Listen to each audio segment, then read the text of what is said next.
dans Ésaïe chapitre 44, les versets 28 à 45, 13. Nous allons lire Ésaïe chapitre 44, verset 28 à 45, verset 13. Pour baliser les oracles de l'Éternel.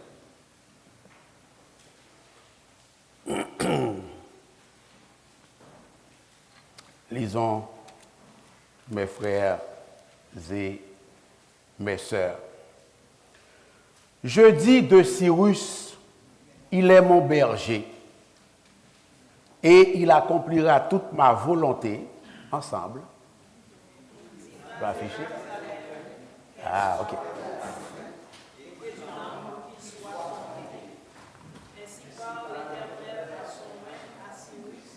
Qu'il tient par la main pour terrasser les nations devant lui et pour relâcher la ceinture des rois, pour lui ouvrir les portes afin qu'elles ne soient plus fermées. Je marcherai devant toi, j'aplanirai les chemins montueux, je romprai les portes d'airain et je briserai les verrous de fer. Je te donnerai des trésors cachés, des richesses enfouies, afin que tu saches que je suis l'Éternel qui t'appelle par ton nom, le Dieu d'Israël. Pour l'amour de mon serviteur Jacob et d'Israël mon élu, je t'ai appelé par ton nom. Je t'ai parlé avec bienveillance avant que tu me connusses. Je suis l'Éternel et il n'y en a point d'autre. Hors moi, il n'y a point de Dieu. Je t'ai saint avant que tu me connusses. C'est afin que l'on sache du soleil levant au soleil couchant que hors moi, il n'y a point de Dieu. Je suis l'Éternel et il n'y en a point d'autre. Je forme la lumière et je crée les ténèbres. Je donne la prospérité et je crée l'adversité. Moi, l'Éternel, je fais toutes ces choses. Que les cieux répandent d'en haut et que les nuées laissent couler la justice. Que la terre s'ouvre, que le salut y fructifie et qu'il en sorte à la fois la délivrance. Moi, l'Éternel, je crée ces choses. Malheur à qui conteste avec son Créateur. Vase parmi des vases de terre. L'argile dit-elle à celui qui la façonne, que fais-tu? Et ton œuvre, il n'a point de main. Malheur à qui dit à son père, pourquoi m'as-tu engendré? Et à sa mère, pourquoi m'as-tu enfanté? Ainsi parle l'Éternel, le Saint d'Israël et son Créateur. Veut-on me questionner sur l'avenir, me donner des ordres sur mes enfants et sur l'œuvre de mes mains? C'est moi qui ai fait la terre et qui sur elle crée l'homme. C'est moi, ce sont mes mains qui ont déployé les cieux. C'est moi qui ai disposé toute leur armée. C'est moi qui ai suscité Cyrus dans ma justice et j'aplanirai toutes ses voies. Il rebâtira ma ville, il libérera mes captifs, sans rançon ni présent, dit l'Éternel des armées. Veuillez vous rasseoir, peuple du Seigneur.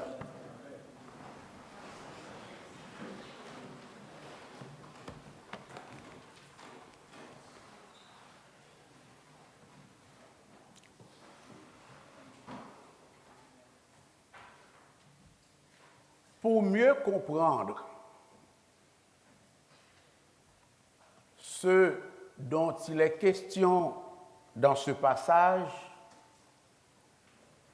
mes frères et mes sœurs, je continue de vous entretenir sur la souveraineté de Dieu sur les nations. Vous l'aurez remarqué. Hein?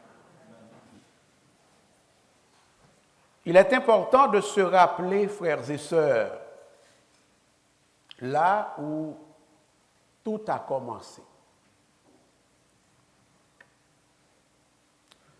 Le peuple de Juda,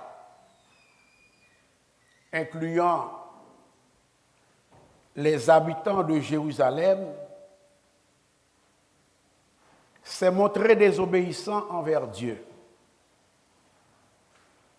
Il n'écoute pas Dieu malgré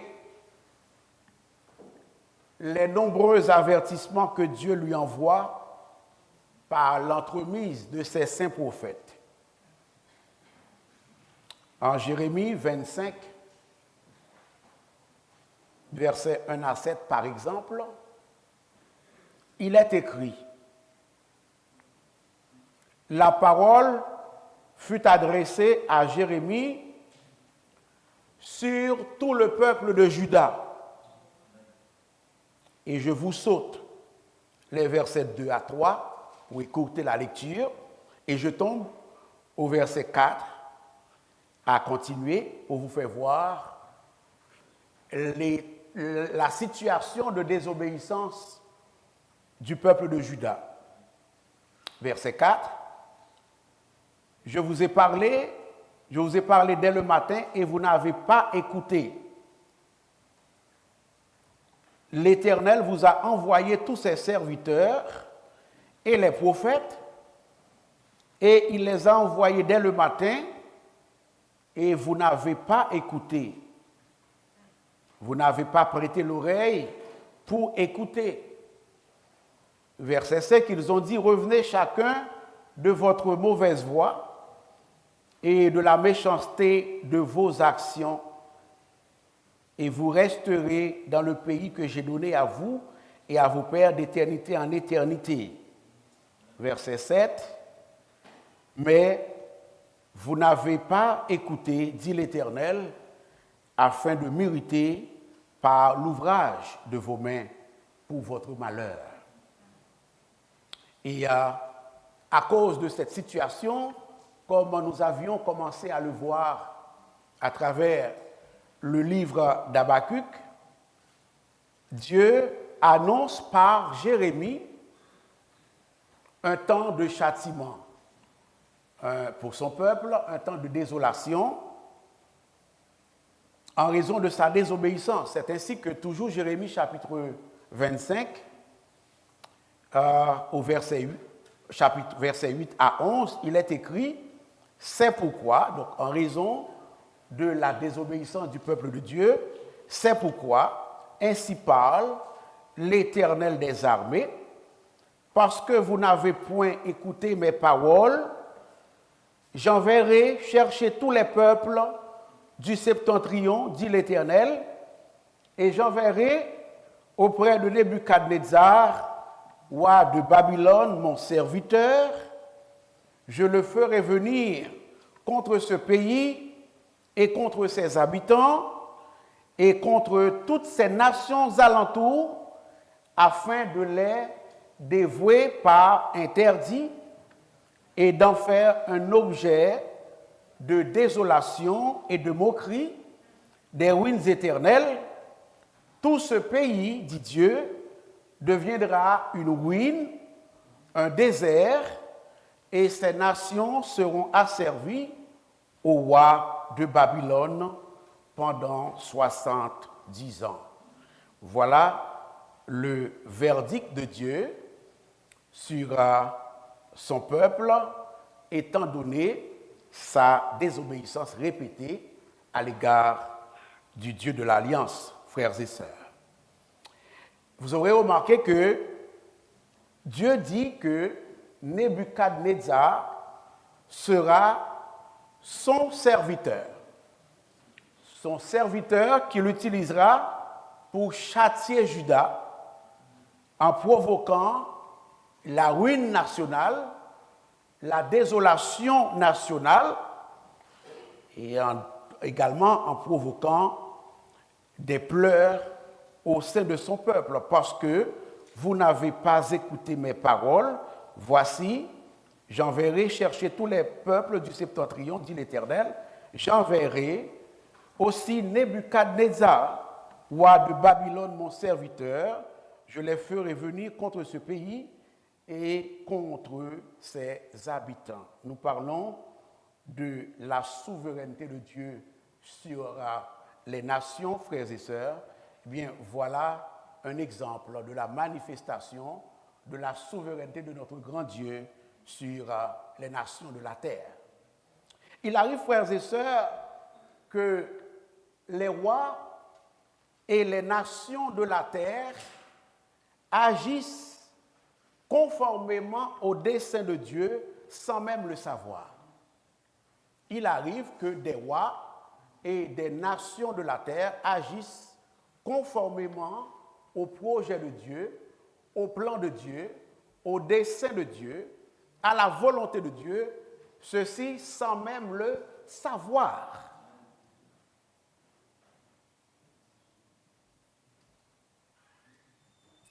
Les rois de la terre agissent pour eux, certes, en suivant leurs penchants, en suivant leurs sentiments, en suivant leurs ambitions, en suivant leurs objectifs et autres, mais au demeurant, au fond, ultimement, frères et sœurs, les rois de la terre agissent selon les plans de Dieu, ou du moins, Dieu a la faculté de faire concourir les actions des rois de la terre au bien de son projet. Est-ce qu'on est là?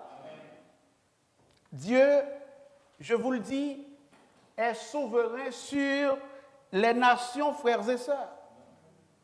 Dieu est souverain sur vos ennemis. Dieu est souverain sur vos patrons. Dieu est souverain sur vos chefs de service. Dieu est souverain, frères et sœurs. Vos ennemis ne peuvent pas vous faire plus que ce que Dieu leur permet de vous faire pour sa gloire d'ailleurs.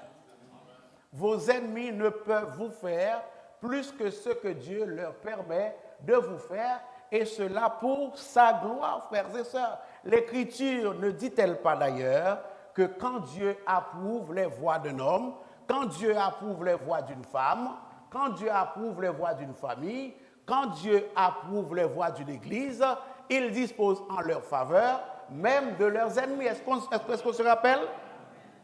Il en est ainsi l'oratoire parce que Dieu est souverain, frères et sœurs.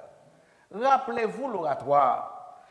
Le roi Nebuchadnezzar, dont Dieu dit qu'il se servira comme étant son serviteur pour châtier Juda et les habitants de Jérusalem, ce n'est pas un croyant, frères et sœurs. C'est un incrédule, c'est un mécréant, c'est un infidèle. Il ne connaît pas Dieu, frères et sœurs.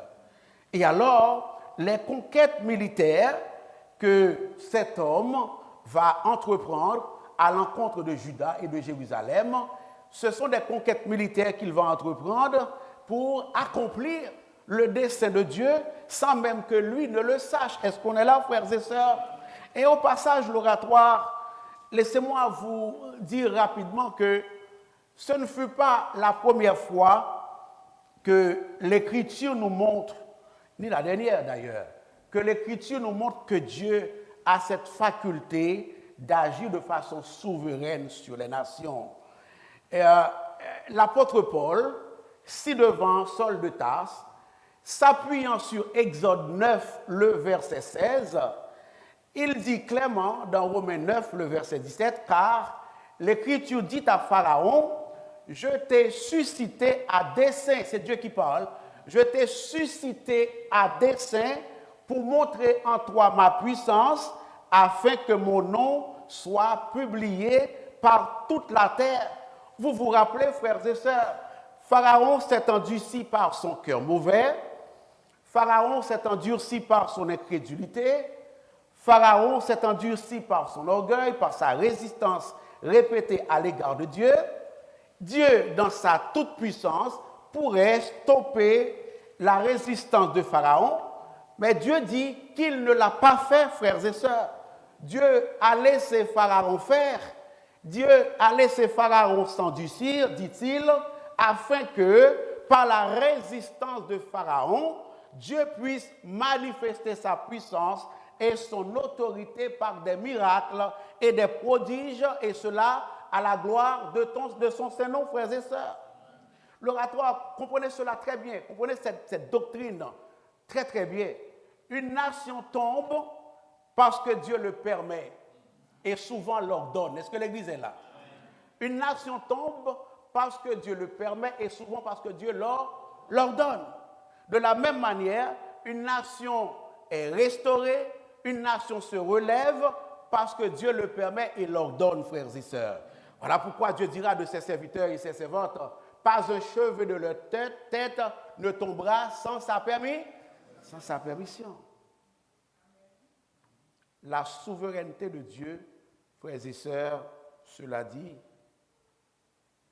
s'applique également à ceux qui ont participé à la crucifixion du Christ, à son arrestation.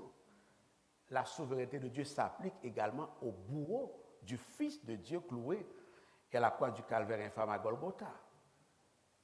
Je veux dire que, sans le savoir, ceux qui ont participé au procès de Jésus, ceux qui ont participé à la mise à mort du Fils de Dieu, ils étaient les serviteurs du Seigneur pour réaliser le dessein éternel de Dieu. Vous l'aurez compris, l'oratoire.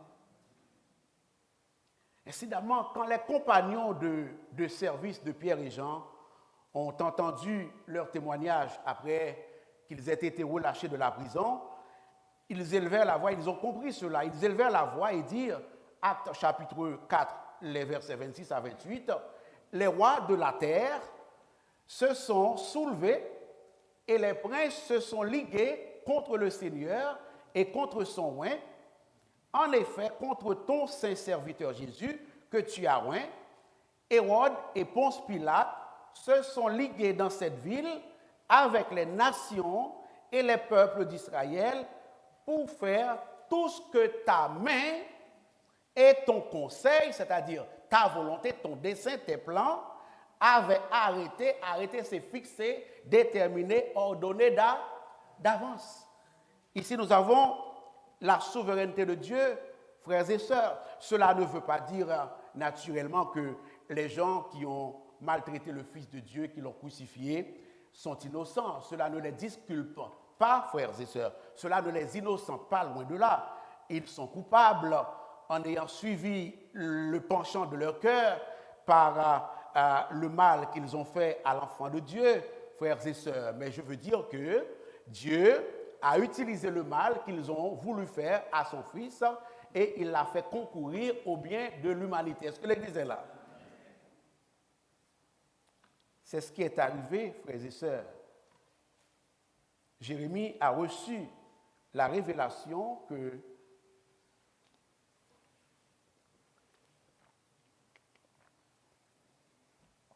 le peuple de Juda serait châtié pour sa désobéissance. Et Jérémie indique de la part de l'Éternel que c'est Nebuchadnezzar qui serait l'instrument de ce châtiment, frères et sœurs. Par la souveraineté de Dieu, frères et sœurs, sa parole fut accomplie telle qu'annoncée, comme je vous le disais, ou presque, dimanche dernier. Par la souveraineté de Dieu, sa parole fut accomplie telle qu'annoncée, telle que prédite. On pourrait dire telle qu'elle. À savoir que le roi Nebuchadnezzar, le moment venu, attaque Juda, effectivement. Il attaque Jérusalem et ses habitants. Il conquit la nation. Il détruisit le peuple de Jérusalem. Et il fit déporter les Juifs à Babylone, frères et sœurs. De même, par le prophète Ésaïe, nous venons de le voir, Dieu avait annoncé d'avance que son peuple serait libéré par un chef puissant nommé Cyrus, que lui-même, l'Éternel Dieu, susciterait pour accomplir l'œuvre de libération et de restauration de ce même peuple qu'il a châtié par l'entremise de Nebuchadnezzar. Est-ce que vous comprenez la démarche? De la même manière, je reprends, que Dieu a annoncé d'avance par le prophète Jérémie et tant d'autres, on l'a vu avec Habakkuk, qu'il allait châtier son peuple en raison de sa désobéissance en se servant de mécréants, de inconvertis, d'un peuple rebelle. Et de la même manière, il annonce par Ésaïe, le prophète, qu'il se servirait encore une fois de notre roi qui ne connaît pas Dieu, pour procéder à la libération de son peuple qui a été en captivité en Babylone, frères et sœurs. Et un autre fait intéressant à noter en méditant sur l'agir divin, sur la souveraineté de Dieu, c'est que Ésaïe a appelé Cyrus par son nom. Il a parlé d'un certain Cyrus près de 2 siècles avant la naissance de ce Cyrus-là. Ça va, frères et sœurs? Je ne rentrerai pas dans les détails avec vous, mais c'est ce qui est ressorti de la théologie.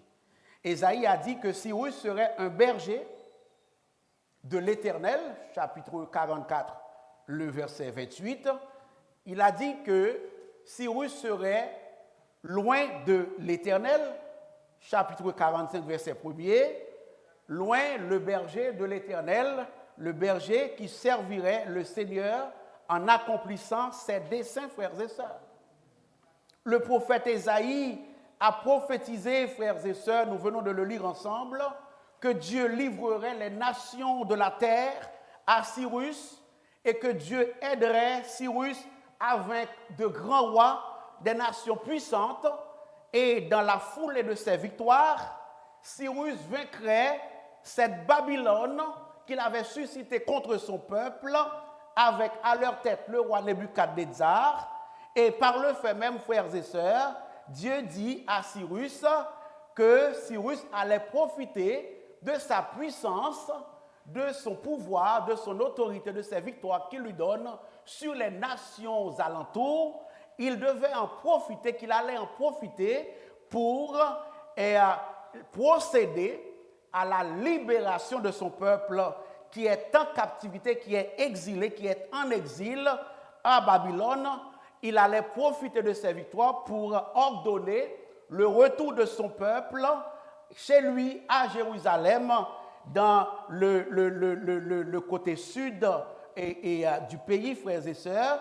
Et non seulement le peuple serait libéré de la captivité en exil, il retournerait chez lui, mais également son peuple devait pouvoir reprendre la construction du temple qui avait été détruit par Nebuchadnezzar, frères et sœurs. Je vous rappelle Isaïe 44, verset 28. Je dis de Cyrus, nous l'avons lu ensemble, il est mon berger et il accomplira toute ma volonté. Il dira de Jérusalem qu'elle soit rebâtie. Regardez le point d'exclamation à la fin.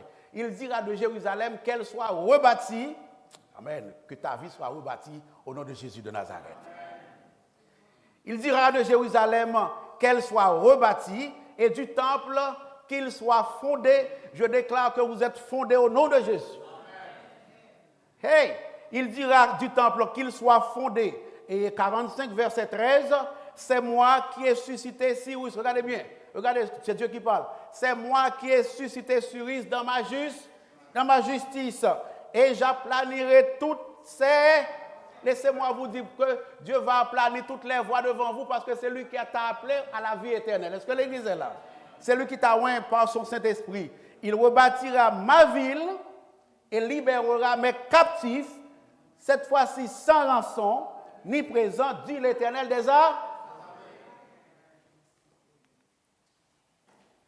Si mon qui se côté là, on va délivrer son papier en good. Non, on va délivrer son papier en good. C'est de là, c'est de là, c'est pas good, c'est de là. Et comme ce fut le cas, tu seras délivré sans avoir payé un centime, ok? Comme ce fut le cas pour la prophétie de Jérémie, frères et sœurs, concernant le châtiment du peuple de Dieu, nous apprenons par le livre d'Esdras, au chapitre 1er, versets 1 à 4, entre autres, juste tout Esdras, ok?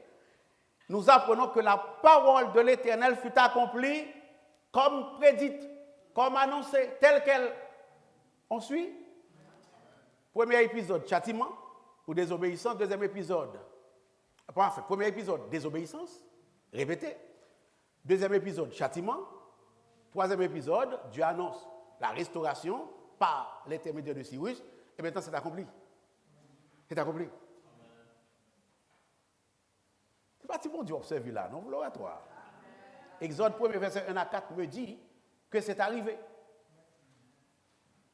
Lisons ensemble, c'est affiché. La première année de Cyrus, roi de Perse, afin que s'accomplisse la parole de l'Éternel, prononcé par la bouche de Jérémie. Je reviens sur Jérémie, ok? Je reviens sur Jérémie. L'Éternel réveilla l'esprit de Cyrus, roi de Perse, qui fit faire de vive voix et par écrit cette publication dans tout son royaume. Voici la publication selon la parole de l'Éternel. Ainsi parle Cyrus, roi des Perses. L'Éternel, le Dieu des cieux, m'a donné tous les royaumes de la terre. Et il m'a commandé de lui bâtir une maison à Jérusalem en Juda. Qui d'entre vous est de son peuple, que son Dieu soit avec lui, et qu'il monte à Jérusalem, en Juda, et bâtisse la maison de l'Éternel, selon la parole de l'Éternel, le Dieu d'Israël. C'est le Dieu qui est à Jérusalem, dans tout lieu où séjournent des restes du peuple de l'Éternel. Les gens du lieu leur donneront de l'argent, de l'or, des effets et du bétail, avec des offrandes volontaires pour la maison de Dieu qui est à Jérusalem. Je ne sais pas quel projet vous avez devant vous, mais vous commencez à comprendre que pour Dieu, rien n'est impossible. Je ne sais pas quelle montagne que vous avez devant vous, mais vous commencez à comprendre qu'avec Dieu, tout est possible. Tout est possible. Je ne sais pas c'est quoi la grandeur de ton problème, de ta difficulté. Je ne sais pas c'est quoi la gravité de ta maladie, mais tu commences à comprendre que tu as affaire avec un Dieu pour qui tout est possible.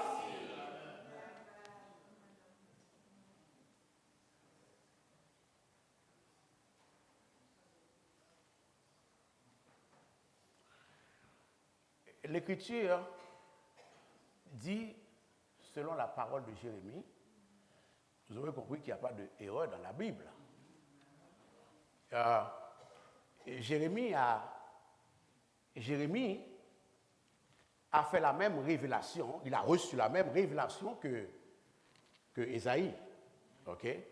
Il a reçu la même révélation que Ésaïe.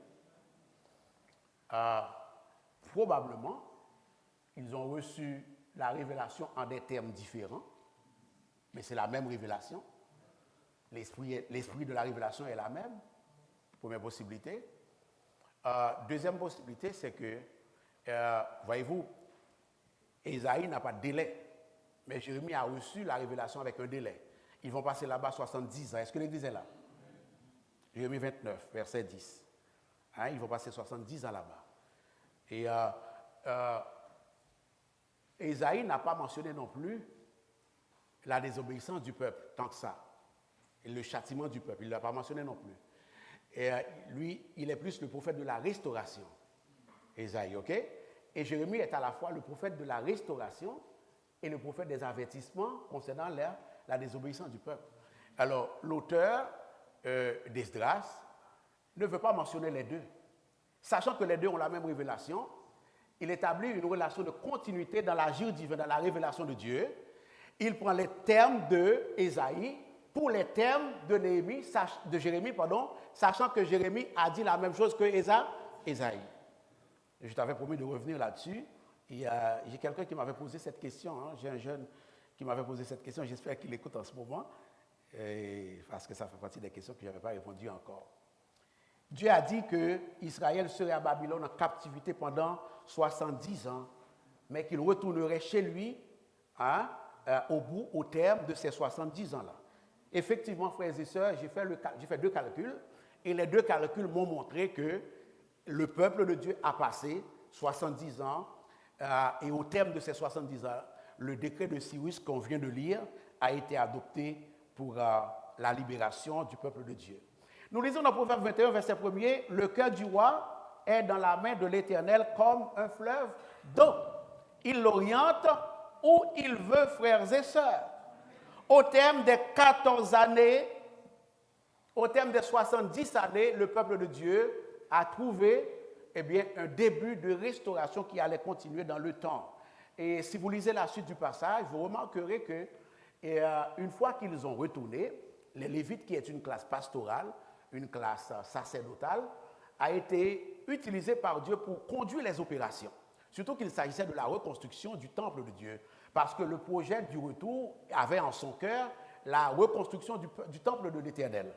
Et alors, ils avaient rencontré beaucoup de difficultés. Vous lirez le reste d'Esdras, et de toute façon, j'y reviens Dieu voulant, et vous verrez qu'ils avaient beaucoup de problèmes, beaucoup d'obstacles, beaucoup de difficultés. Et à un certain moment, il y avait des gens qui essayaient de les arrêter dans leur travail.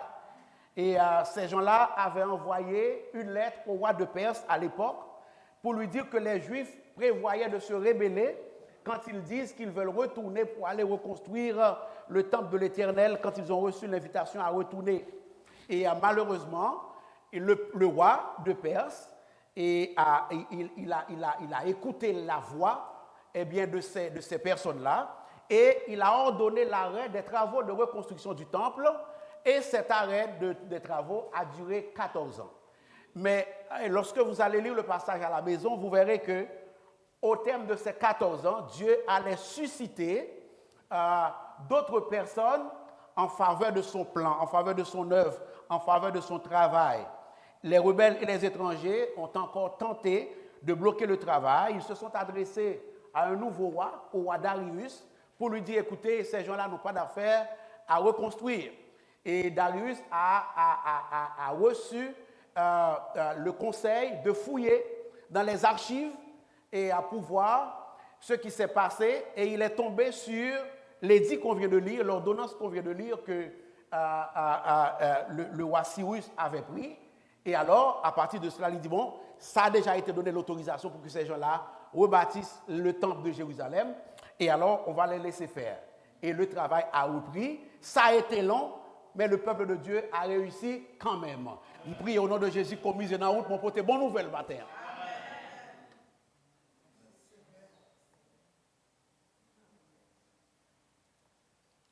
Laissez-moi vous dire, ou vous redire, c'est l'Éternel qui est Dieu. L'arrivée la caille, dis madame, c'est l'Éternel qui est Dieu. Tu vas arriver à la maison, dis à ta femme que c'est l'Éternel qui est Dieu. Quand tu vas arriver à la maison, dis à ton mari que c'est chérie, regarde, c'est l'Éternel qui est Dieu. N'as-tu pas lu Ésaïe 45? N'as-tu pas lu Esdras 1 à 4? N'as-tu pas lu Jérémie 25?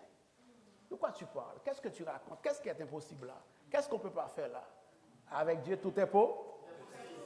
Dieu avait un plan pour son temple, sa maison, là où il fait résider son nom.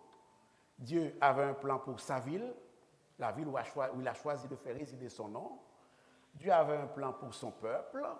Dieu annonce son plan et Dieu réalise son plan en utilisant des moyens que personne ne pourrait soupçonner. Est-ce que l'Église est là? Des moyens non seulement que personne ne pourrait prévoir, soupçonner, mais également empêcher, frères et sœurs. Dieu a exécuté son plan à travers des moyens que personne ne pouvait comprendre.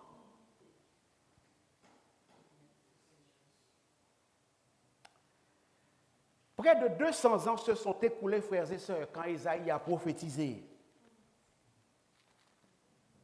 Et pourtant, le plan de Dieu est réalisé quand même. Je viens de dire au monde ici, je viens de dire à quelqu'un,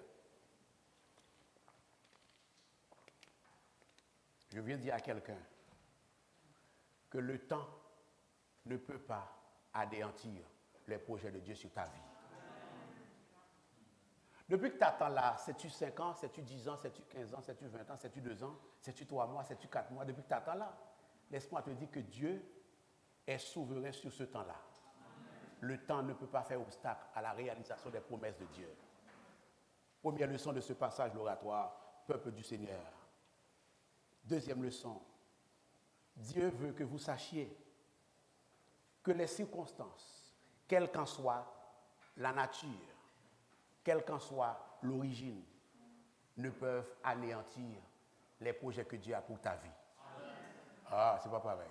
Temps et circonstances, c'est pas la même bagaille. Ah. Le peuple de Juda, nous venons de le voir, frères et sœurs, s'est livré à la désobéissance, s'est livré à l'iniquité. On l'a vu ensemble? Avez-vous remarqué que son iniquité, son péché ne pouvait pas faire que Dieu l'abandonne ou abandonne son projet envers lui. Avez-vous remarqué cela? Je ne dis pas cela pour encourager personne à vivre dans le péché. De toute façon, nous avons vu abondamment que Dieu a sévi contre l'iniquité de Judas. On a vu. Est-ce qu'on est là à l'église? Mais qu'à cela ne tienne, je veux dire simplement que ton péché n'est pas plus grand que la souveraineté, ni l'amour, ni la fidélité de Dieu. Est-ce que la théologie est équilibrée?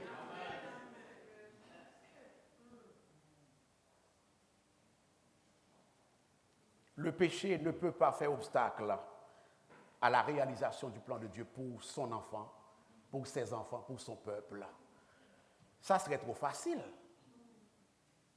Un péché par jour serait suffisant pour nous bannir des bénédictions de Dieu, pas vrai? Ça serait trop facile pour l'adversaire de nous garder dans la misère. Non.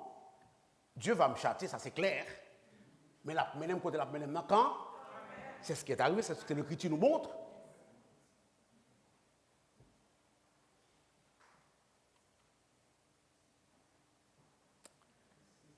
Dès lors, l'oratoire, dans vos épreuves, je vous avais promis de revenir à Habakkuk, hein? Ça y est. Dès lors, dans vos épreuves, sachant toutes ces choses-là qu'on vient d'exposer ensemble, qu'on vient de comprendre ensemble, dans vos épreuves, réjouissez-vous.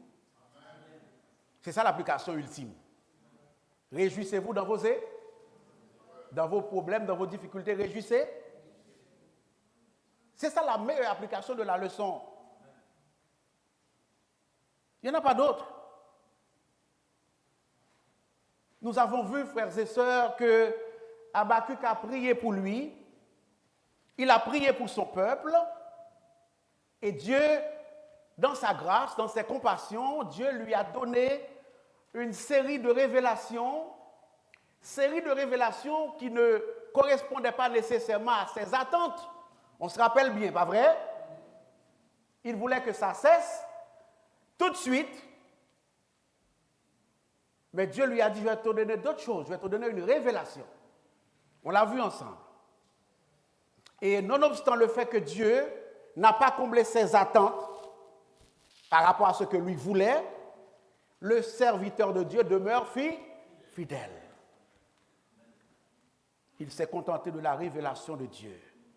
Incidemment, nous l'entendons dire au chapitre 3, versets 17 à 19, le figuier ne fleurira pas, vous vous rappelez, la vie ne produira rien, le fruit de l'olivier manquera, les champs ne donneront pas de nourriture, les brebis disparaîtront du pâturage, il n'y aura plus de bœufs dans les étables, mais qu'à cela ne tienne, verset 18, je veux me réjouir dans le Dieu de mon salut.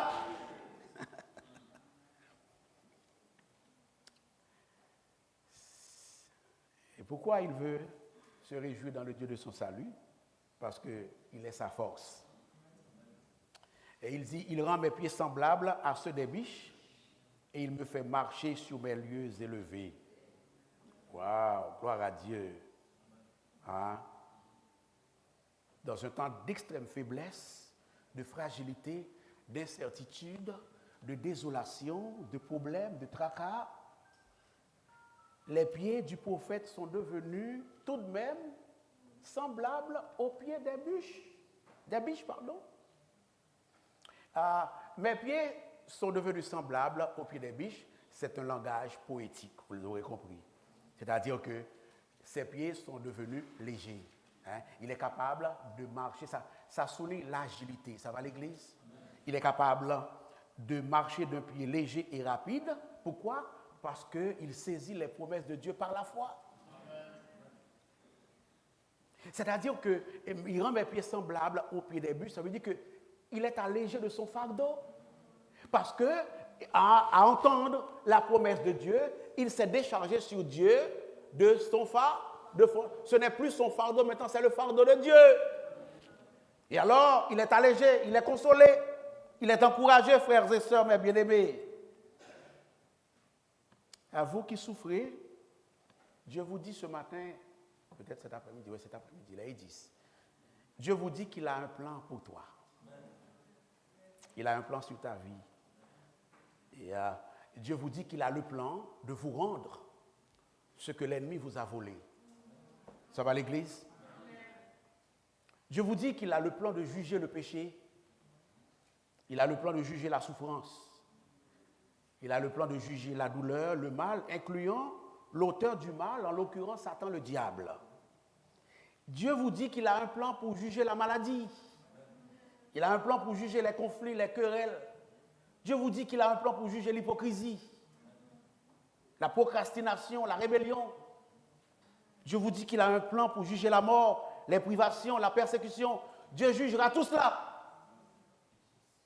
Dieu vous dit cet après-midi, même s'il ne vous délivre pas tout de suite, il vous délivrera quand même. Regardez mon qui ce côté-là, dit bon Dieu a passé avec moi quand même. Dis ça, Dieu me dit ça. Bon Dieu a passé avec moi quand? Dieu passera avec moi quand? Dieu passera avec moi quand? Et lorsque Habakkuk a entendu ces révélations, Habakkuk s'est réjoui. Le vœu de mon cœur pour vous, l'oratoire, c'est que tu te réjouis à entendre les promesses de Dieu sur ta vie. Qu'importe l'adversité si Dieu est ma force. Qu'importe la maladie si Dieu est ma force.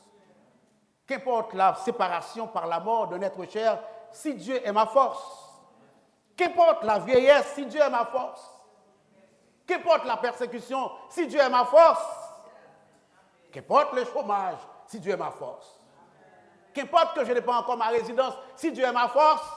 De toute façon, je sais que je l'aurai quand? Sur cette promesse l'oratoire, réjouissez-vous comme Habakkuk et soyez dans l'allégresse. Il me fait marcher sur mes lieux élevés. Me faire marcher sur mes lieux élevés signifie que, on a encore un autre langage poétique, ok? Signifie qu'il est capable de bondir jusqu'au sommet de sa victoire, de sa délivrance et de son triomphe, de son succès. Ça va l'Église? C'est ça que ça veut dire. Waouh! Il me fait marcher. Il est capable de marcher sur des sauts. Je te vois marcher sur des sommets au nom de Jésus, l'oratoire. Jeunesse de l'oratoire, homme de l'oratoire, famille de l'oratoire. Je te vois marcher sur des hauteurs. Il me fait marcher sur mes lieux élevés. Il peut bondir dans les épreuves. Il peut grimper au sommet. Lorsque nous avons les promesses de notre Dieu souverain, frères et sœurs, sachant qu'il a les moyens d'accomplir ces promesses, nous pouvons marcher sur nos lieux élevés par la foi. Ça va l'Église? Dans le dictionnaire, bondir qui accompagne marcher sur mes lieux élevés, bondir, c'est s'élever brusquement en l'air par un saut. C'est ça, bondir. S'élever brusquement en l'air par un saut. Je vous vois bondir dans vos épreuves au nom de Jésus. Je vous vois sauter, danser dans vos épreuves au nom de Jésus. Ce n'est pas parce que tu es mon fou, mais c'est parce qu'on est bon Dieu là, pas bon mentir. Est-ce que l'Église est là? Je vous vois danser dans vos épreuves, dans vos problèmes. Satan, tu ne pourras pas me bloquer au nom de Jésus. Quand tu arrives à la maison, priez comme ça. Satan, tu ne pourras pas me bloquer au nom de Jésus. Dieu m'a dit qu'il m'ouvre les portes afin qu'elles ne soient plus fermées devant moi. Alors, Satan, tu ne peux pas me barrer la route au nom de Jésus de Nazareth. Quand la parole de Dieu dit, au nom de Jésus, tout genou fléché, incluant le genou du diable. Est-ce que l'Église est là? Satan, tu ne me voleras pas ma joie. Tu ne me voleras pas mes bénédictions. Tu ne me voleras pas mes promesses. Tu ne me voleras pas mes enfants. Tu ne me voleras pas ma famille. Tu ne me voleras pas mon mariage. Tu ne me voleras pas mon église. Satan, tu ne me voleras pas mon ministère. Satan, tu ne me voleras pas ma croissance spirituelle au nom de Jésus. Car Dieu que je sais être Dieu souverain, il dit la chose A, il en donne et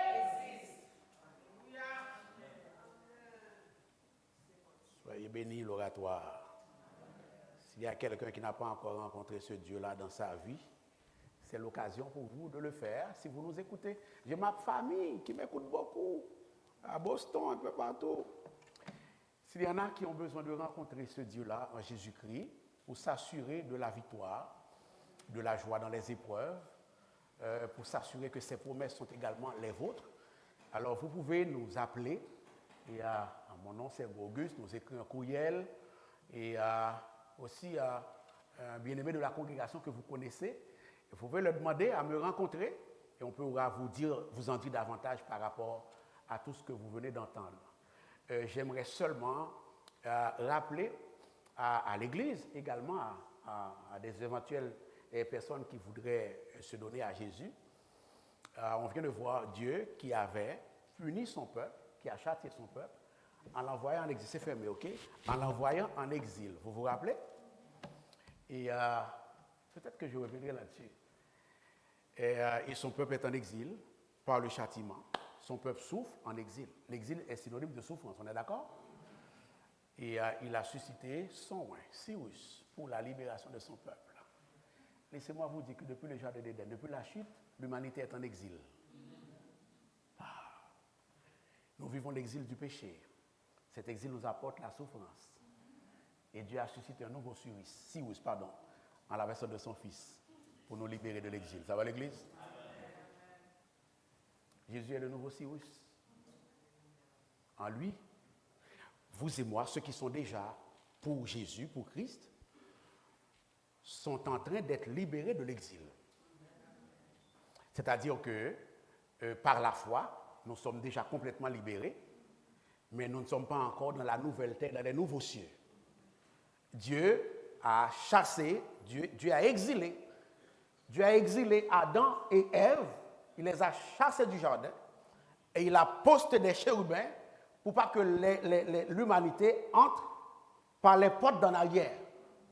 Depuis le péché, l'humanité est en exil parce que Dieu l'a mis dehors de son royaume terrestre, du quartier général de son royaume terrestre. Et Dieu a décidé, comme il l'a fait pour le peuple de Juda, que nous ne restions pas toute notre vie en exil. Il a dépêché son Fils pour nous faire sortir hors de l'exil. Vous et moi, nous sommes en train de sortir de l'exil.